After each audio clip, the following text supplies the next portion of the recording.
आर्या की आई साहब की याद करवा गया बेवकूफ। आज भी मैं उन दिनों को याद करता हूं तो रूह कांप उठती है मेरी। अनिकेत ने कहा, ऐसा भी क्या किया था आई साहब ने? सरकार ने कहा, कहने को तो राणा साहब की पत्नी ही थी सुनंदा, पर राणा साहब से कहीं ज्यादा खतरनाक दादा साहिब की मुंह बोली बहन दादा साहिब को भी टांग देती थी। इतना कोई राणा और दादा साहिब से नहीं डरता था जितना सुनंदा से डरते थे। अनिकेत ने कहा, पर आई साहिब मर चुकी हैं और मरे हुए लोगों को कब्र में ही रखना चाहिए। रास्ते अब साफ हैं, हमारा कोई कुछ नहीं बिगाड़ सकता। इतना कहकर उसने अपने शेड्स लगाए और गाड़ी की तरफ बढ़ गया। सरकार और विनायक भी उसके पीछे चले गए। आर्या राणा साहब के कमरे से बाहर आई। वो चाय की मशीन के आगे रुकी और उसने गिलास में चाय भरी। चाय भर के वो जैसे ही पलटी, अधिराज उसके सामने खड़ा था। उसने अधिराज की तरफ देखा तो अधिराज ने कहा, मुझे तुमसे कुछ बात करनी है, जरूरी है। आर्य और अधिराज राणा साहब के कमरे में बैठे हुए थे। अधिराज ने कहा, जितना मैं इन दिनों में पता कर पाया मैंने तुम्हें बता दिया। ये सब जो भी हुआ वो सब बहुत पहले से प्लान था। आर्य ने उसकी तरफ देखा और फिर कहा, जो भी तुमने मुझे बताया वो सब मुझे पता था। अधिराज ने चौंक कर उसकी तरफ देखा और फिर कहा, तुम्हें पता है फिर भी तुमने कुछ नहीं किया? आर्य ने कहा, सही वक्त का इंतजार है मुझे। फिलहाल मैं ये देख रही हूं कि ये लोग किस हद तक जा सकते हैं। आर्य ने अधिराज की तरफ देखा और फिर कहा, तुम मेरी मदद क्यों कर रहे हो? अधिराज ने आर्य की तरफ देखते हुए कहा, जो भी हुआ वो गलत हुआ। मैंने कभी तुम्हारा या राणा साहब का बुरा नहीं चाहा। और कहते हुए अधिराज चुप हो गया। आर्य ने कहा, और? अधिराज ने कहा, पता तो है तुम्हें, आई लव यू। आर्य के चेहरे पर हल्की सी मुस्कुराहट आ गई। अधिराज ने कहा, मुझे पता है कि मुझ पर भरोसा करना बहुत मुश्किल है, पर यकीन मानो तुम्हें जब भी मेरी जरूरत होगी मैं तुम्हारे साथ हूं। आर्य ने सिर हिला दिया। एक हफ्ते बाद राणा साहब को लेकर वो सब घर आ गए। राणा साहब को उन्हीं के कमरे में लेटा दिया। राणा साहब की तरफ देखते हुए आर्य ने एक गहरी सांस ली। तभी उसे कुछ शोर सुनाई दिया। वो हॉल की तरफ बढ़ी। वरिष्ठ ने सतेंद्र की कॉलर पकड़ी हुई थी और वो उस पर चिल्ला रहा था। आर्य ने कहा, वरिष्ठ! उन सब ने आर्य की तरफ देखा। आर्य ने कहा, क्या कर रहे हो तुम? छोड़ो सतेंद्र अंकल को। वरिष्ठ ने सतेंद्र को छोड़ दिया। वशिष्ठ ने कहा, आर्य ये भी उन सब से मिला हुआ है और अब यहां आकर माफी मांगने का ढोंग कर रहा है। आर्य ने सतेंद्र की तरफ देखा तो सतेंद्र हाथ जोड़कर घुटनों के बल बैठ गया। उसने कहा, यह सच है कि वो मेरा भांजा नहीं था, पर मैं भी क्या करता। मेरी बेटी प्रेग्नेंट थी। उन्होंने उस हालत में मेरे दामाद और मेरी बेटी को किडनैप कर लिया था। मैंने इसीलिए उनका साथ दिया, पर मुझे सच में पता नहीं था कि वो राणा साहब के साथ ऐसा कुछ करेंगे। आर्य ने सतेंद्र को उठाया और कहा, अंकल मुझे पता है आपने कुछ भी जानबूझकर नहीं किया, आप माफी मत मांगिए। वशिष्ठ ने कहा, आप हमसे एक बार तो बात करते। सतेंद्र ने कहा, उन लोगों ने धमकी दी थी कि वो मेरी बेटी और मेरे दामाद को मार डालेंगे। आर्य ने गहरी सांस ली और फिर कहा, अंकल जो हो गया सो हो गया। अगर आपको सच में अपनी गलती सुधारनी है तो आपको हमारी मदद करनी होगी। सतेंद्र ने उसकी तरफ देखा और आर्य मुस्कुरा दी। एक महीना बीत गया। आर्य, वरिष्ठ और वशिष्ठ घर से बाहर नहीं निकले थे। उन तीनों ने ना मीटिंग अटेंड की थी, ना किसी रिपोर्टर को कोई इंटरव्यू दिया था। मेडिकल हाउस का केस अभी भी चला हुआ था, मगर उन तीनों ने उसके बारे में कोई बयान नहीं दिया था। एसआर सिक्योरिटी और एसआर कंस्ट्रक्शन भी एम्प्लॉयज के भरोसे चल रही थी। आज बोर्ड ऑफ डायरेक्टर की मीटिंग थी। आज फैसला होने वाला था कि अगला चेयरमैन कौन बनेगा कंपनी का।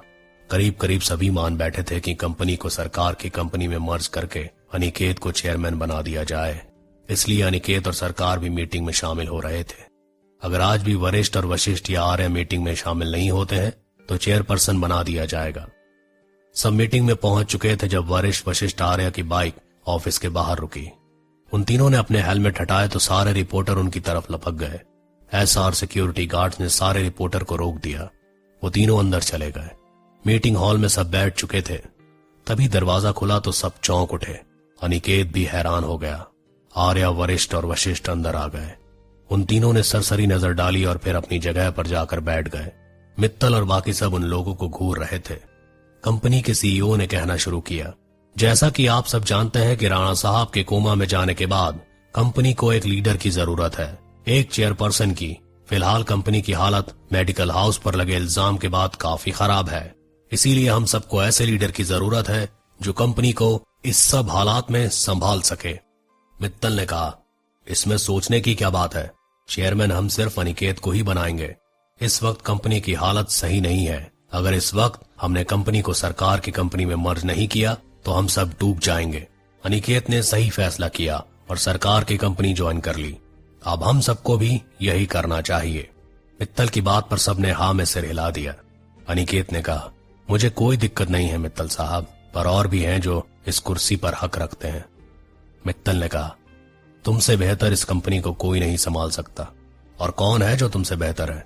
ये 24 साल की लड़की जो 1 महीने से अपने कोमा में पड़े हुए बाप के बहाने से घर में छुपी हुई थी, ये संभालेगी इस कंपनी को? बलवीर ने कहा, मित्तल क्या बकवास कर रहे हो तुम? मित्तल ने कहा, अगर कुछ गलत कहा है हमने तो पूछ लो सबसे, कुछ गलत है तो। सब मित्तल की बात में हामी भरने लगे। अनिकेत ने मुस्कुराकर आर्या की तरफ देखा। आर्या का चेहरा खाली था, उसके चेहरे पर कोई भावना नहीं थी। मित्तल ने कहा, तो फैसला तो हो ही चुका है, कंपनी को मर्ज करो और अनिकेत को चेयरपर्सन बनाओ। सबने हाँ में हाँ मिलाना शुरू कर दिया। तभी आर्या खड़ी हो गई। उसे देखकर सब हैरान हो गए। आर्या ने कहा, चेयरमैन का फैसला लेने से पहले आप सबको हमें एक मौका देना चाहिए ना, इट्स रूल। मित्तल ने कहा, बच्चों को मौका देकर हम डूबना नहीं चाहते। अगर अनिकेत को चेयरमैन नहीं बनाया गया तो हम सब अपनी इन्वेस्टमेंट वापस ले लेंगे और कंपनी छोड़ देंगे। आर्या ने मुस्कुराकर कहा, बिल्कुल छोड़ सकते हैं आप, पर यह मत भूलिए मित्तल साहब कि अभी भी इस कंपनी के 60% शेयर मेरे नाम पर है। तो अगर मैंने अपने शेयर का यूज कर लिया तो आप सब कहीं नहीं रहेंगे। सब आर्या की बात पर चुप हो गए। आर्या ने फोन किया और कहा, अंदर आ जाइए। दरवाजा खुला और सब फिर से हैरान हो उठे। सतेंद्र फाइल्स उठाकर अंदर आया। उसने फाइल्स आर्या को दी और बलवीर के पास जाकर बैठ गया। आर्या ने कहना शुरू कर दिया, कंपनी को लेकर आप सबके फैक्ट अलग हैं। पहली बात, मेडिकल हाउस पर चल रहे केस का इस कंपनी से कोई लेना देना नहीं है। अभी भी हमारी सेलिंग रेट 72% है, एवरेज से कहीं ज्यादा। इतना कहकर उसने वरिष्ठ की तरफ देखा। वरिष्ठ ने प्रोजेक्टर ऑन कर दिया। हमारी बनाई बिल्डिंग में लोग अभी भी उतना ही इंटरेस्ट दिखा रहे हैं। पिछले 1 महीने में हमारी बनाई बिल्डिंग फुल सेल पर गई है और अंडर कंस्ट्रक्शन प्रोजेक्ट में भी लोग इंटरेस्टेड हैं। हम अभी भी टॉप 5 में हैं। सब शांत होकर आर्या को सुन रहे थे। आर्या ने कहा, एसआर सिक्योरिटी अभी भी नंबर 1 पर है। इस सिक्योरिटी की डिमांड अभी भी उतनी ही है और दोनों कंपनी का टर्नओवर 700 करोड़ है, सरकार की कंपनी से 400 करोड़ ज्यादा। फिर हम उनकी कंपनी में अपनी कंपनी को मर्ज क्यों करें? सब में खुसर फुसर शुरू हो गई। आर्या ने कहा, जहां तक मेडिकल हाउस की बात है तो हम केस लड़ेंगे क्योंकि हम सही हैं। मेडिकल हाउस को हम वापस वहीं लेकर आएंगे। मित्तल ने कहा, तुम्हें लगता है कि तुम इतनी सी उम्र में अनिकेत से बेहतर कंपनी संभाल लोगी? आर्या हंसी और बोली, उन्होंने कंपनी संभाली। जब कंपनी को उनकी जरूरत थी तो वो भागकर सरकार के पास छुप गए। कल को अगर फिर कोई मुसीबत आई और उन्होंने आपको छोड़ दिया फिर से, तब आप क्या करेंगे? अनिकेत का चेहरा फीका पड़ गया। आर्या ने कहा, जहां तक छोटी उम्र की बात है तो बाबा ने तब ये कंपनी शुरू की जब वो 22 के थे। मैं तो फिर भी 24 की हूं। सब अब आर्या की हां में हां मिलाने लगे। मित्तल ने कहा, मुझे अनिकेत पर ज्यादा भरोसा है। अगर वो इस कंपनी में नहीं होगा तो मैं भी नहीं रहूंगा। आर्या ने कहा, बिल्कुल, आप जाना चाहते हैं तो आप कंपनी को छोड़कर जा सकते हैं, पर पहले कंपनी का कर्ज तो चुका दीजिए। मित्तल और बाकी सबने उसे हैरानी से देखा तो आर्या ने फाइल को देखते हुए कहा, 1 महीने में अपने कोमा में पड़े बाप के पीछे नहीं छुपी थी, पर आपकी हरकतों को देख रही थी। आपने मित्तल साहब और 6 और शेयर होल्डर्स ने कंपनी अकाउंट से अपने शेयर अमाउंट से ज्यादा पैसा निकाला है। उसका क्या? मित्तल और अनिकेत हैरान हो उठे। आर्या ने कहा, 7 शेयर होल्डर्स ने कंपनी अकाउंट से पैसा निकाला है अपने शेयर अमाउंट से ज्यादा। फॉर एग्जाम्पल, मित्तल साहब, आपकी शेयर की वैल्यू 150 करोड़ थी, पर आपके अकाउंट में कंपनी अकाउंट से 270 करोड़ रुपए गए, यानी 120 करोड़ रुपए ज्यादा। बाकी 6 होल्डर्स के अकाउंट में शेयर वैल्यू से ज्यादा पैसे गए हैं और सारी ट्रांजैक्शन अनिकेत भानुशाली ने की है। पर वो तो कंपनी 3 महीने पहले ही छोड़ चुके हैं, फिर भी आपने उनके अप्रूवल को यूज किया और कंपनी अकाउंट से एक्स्ट्रा पैसे निकाले। इस बारे में आपका क्या कहना है? मित्तल और बाकी शेयर होल्डर्स चुप कर गए। अनिकेत भी चुप हो गया। आर्य ने कहा, क्योंकि आप सब अपने इन्वेस्टमेंट को यूज कर चुके हैं और कंपनी का आप सब पर कर्ज है, तो आप सबका वोट चेयरमैन के लिए कोई मायने नहीं रखता। दूसरी बात, आप सबको इस कंपनी से मैं खुद निकाल रही हूं। आपके पास 1 महीना है। 1 महीने में कंपनी के पैसे वापस करिए और कंपनी से दफा हो जाइए। सबने हैरानी से आर्य की तरफ देखा, जो अपनी बाजू लपेटकर पूरे विश्वास से सामने खड़ी थी।